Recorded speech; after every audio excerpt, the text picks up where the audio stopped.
I had been secretly married to my CEO husband for 6 years, but he still would not let our son call him dad. After he missed our son's birthday again because of his secretary, I took out the divorce agreement and left with our son for good. The usually calm man lost control and stormed into the office to demand where we were. This time, neither my son nor I would come back. Mr. Clark, I'll be going abroad for further studies next month. Here is my resignation letter. Mr. Clark looked at me in surprise. This is so sudden. I told him the excuse I came up with. My husband is in Australia. I want to take our child there so we can be together. He nodded. That makes sense. Raising a child alone here must be hard. We all thought you were a single mother. I smiled. I was not. But soon, I would be. As I stepped out, I ran into Matthew Grant and Quilla Xander walking toward me. Matthew was my boss and the father of my child. 7 years ago, I was his personal secretary. One chaotic night, after too much drinking, we had a child. This year marked the 6th year of our secret marriage and the 6th year he refused to let our child call him dad. Matthew walked slowly, as if he were deliberately matching the pace of the woman beside him. Quilla was holding a report in one hand and clutching the hem of Matthew's suit with the other. Their lovey-dovey act was almost painful to watch. As we passed each other, my heart sank. I could not help saying, "Matthew." He stopped and looked at me with a cold expression. "Miss Langley." His polite but distant tone carried a warning.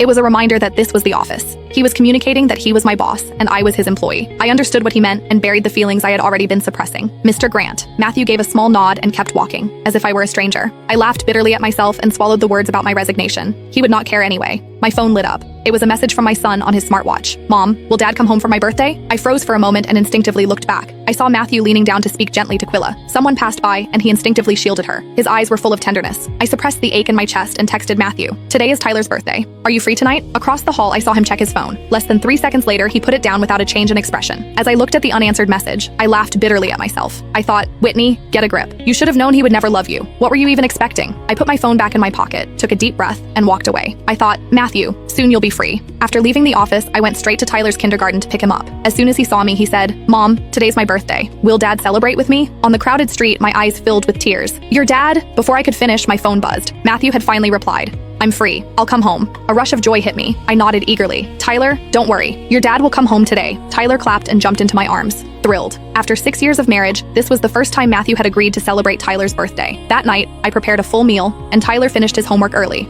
1 hour passed, then 2, then 3. I sent message after message on my phone. I asked Matthew if he was coming, but as usual, there was no reply. Tyler seemed to understand. He looked at me hesitantly. "Mom, is Dad too busy?" A sharp pain hit my chest. I wanted to explain, but no words came out. In the end, I said, "It's okay. I'll always be with you." Tyler did not ask further questions. He quietly picked up his birthday hat. "Mom, can you put it on for me?" I nodded. As I reached for it, I noticed Quilla's latest social media post. "Today was great. I really enjoyed myself." The photo showed a beautifully plated dish at a high-end restaurant. Even though no one's face was visible, I noticed the wedding ring peeking out in the top right corner. It was the one Matthew and I had chosen when we got married. He had always worn it on the pinky of his left hand. He didn't want others to know that he was already married. How ironic. The ring that was supposed to symbolize marriage had become a symbol of Matthew's single life. On Tyler's 6th birthday, he was having a candlelit dinner with his lover at a fancy restaurant.